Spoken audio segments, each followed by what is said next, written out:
Why? Why are your crops like this? Stop it. Just please stop it. Crops do not supposed to look like this. Oh, what are you talking about? You know what? Just get out of here. Just get out of my face. I'm gonna teach you how to do it right. Just get out of here.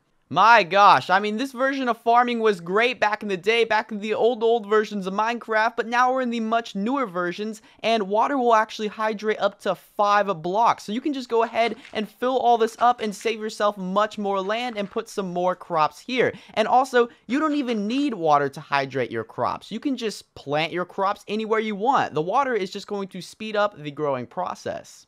Geez, and I can't believe he used a diamond hoe too. You know what they say, never waste your diamonds on a hoe. But today, guys, we have 10 Minecraft things you're possibly doing wrong. So before we get into this video, I just want to say that I can't guarantee you guys that you're doing all of these things wrong in Minecraft. But me, myself, before or during, while, and after making this list, I found out that I was actually doing 9 out of these 10 things wrong. So only one of these I was doing correct, and all the other ones, I was just completely messing myself up, being inefficient, and kind of bad at some of these aspects of the game. But with that being said, hopefully after watching this video, you can improve yourself and hopefully be more efficient with the game. But guys, the sun is going down, and let's go ahead and hop into 10 Minecraft things you're doing wrong. So you know how sometimes when you see a zombie, player, or anything you just want to kill, you go up to it and you're just like, get out of here, and you just go crazy, spamming a bunch of crazy and unnecessary clicks. That is actually going to hurt the durability of your sword a lot. So now let's go to this zombie,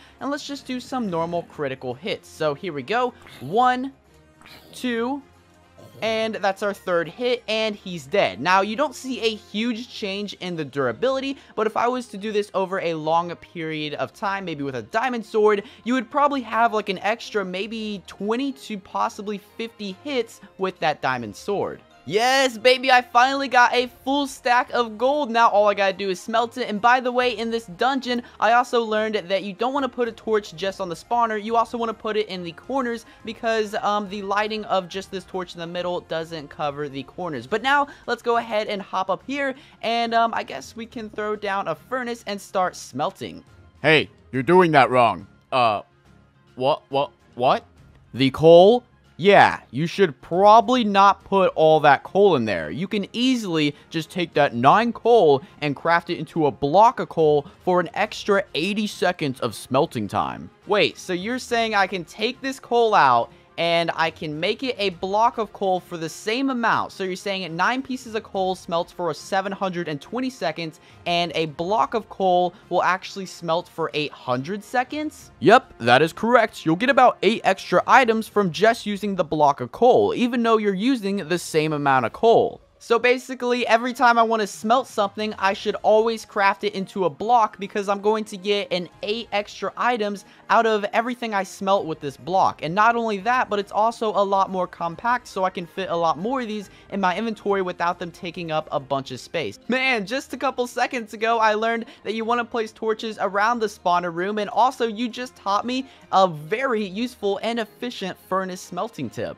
So you just got yourself a bunch of string and a hold of a couple sticks, and the first thing you think is, oh boy, I'm gonna craft myself a ton of bows and just enchant them all and get some crazy power 4 bow. But before you grab all those bows, just grab 1 or maybe 2 and then save the rest of the string. Now, why do I say that? Because there's a lot of useful things that you can do with strings, such as you can possibly make a fishing rod to catch some fish, which is a very good source of food. And with those fish, you can not only, of course, eat the fish, but you can tame ocelots and have yourself a nice little pet cat. And also, you can make some tripwires, you can also make wool and some leads. Now, the reason I say this is because I see all my friends just running to the crafting table and crafting a ton of bows with all the string they have. Now, if you have like 2 stacks of string, then heck, go for it. Craft a bunch of bows. But I'm just saying, be efficient with your string because there's a lot of awesome things you can do with it. Many people when mining, including myself, would actually just put a block into a water source. They would just be like,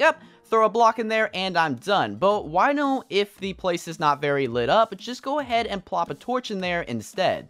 Oh boy, you got a lot of blocks in your inventory. You just got back from a crazy mining experience and you just want to throw them all in your chest super quick. but you just don't want to click anymore. Your hands are just so tired. So one thing you can do is pick up one of the certain block that you have, hover over another block, and then hold shift and then double click, and it will throw all of that one item into the chest. It also goes the same for throwing it back into your inventory. So if you wanted to grab a lot of blocks out of a certain chest, you can go into there, grab the block, hover over another block, shift, and then double click. Have you ever noticed when going on really long explorations that have to do with a lot of player running and moving, jumping, and just player movement in general, that when bringing meats with you, you feel like you're eating just every 30 seconds. You feel like every minute or two you're devouring another couple pieces of a chicken. Well, that's because these are meats and they're not very starchy foods. Now, the way you can fix that is instead of bringing meats with you when going on long journeys, you probably should bring bread and cookies, as they have a lot more starch in them, which is a lot more saturation, which allows your hunger bar to stay up and not fall down as fast.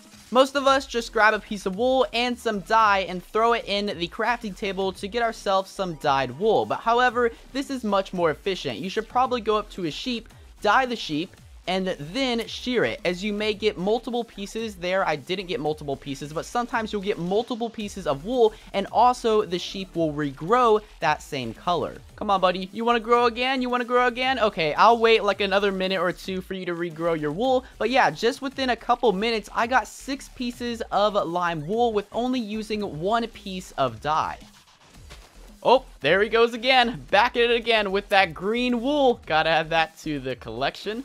Try using Silk Touch when taking down bookshelves. Why? Because this is going to give you the whole entire bookshelf block itself, which is going to save you some resources. Because normally when you mine up bookshelves without Silk Touch, you're just going to get the books, which actually means you're losing 6 wood planks every bookshelf you mine up.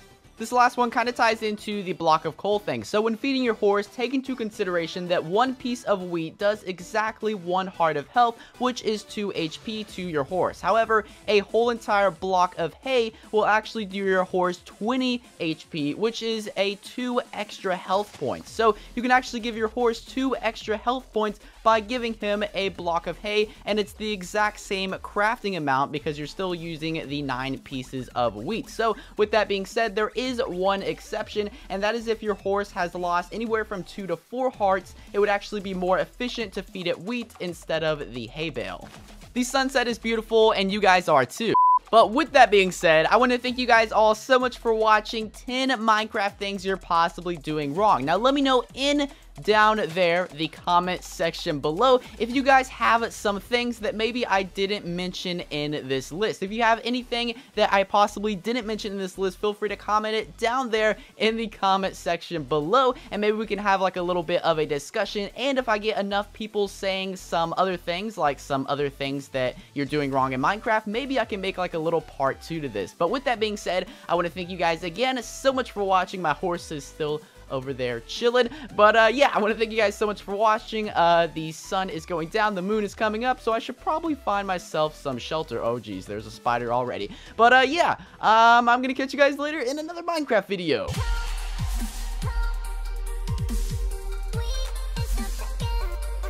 We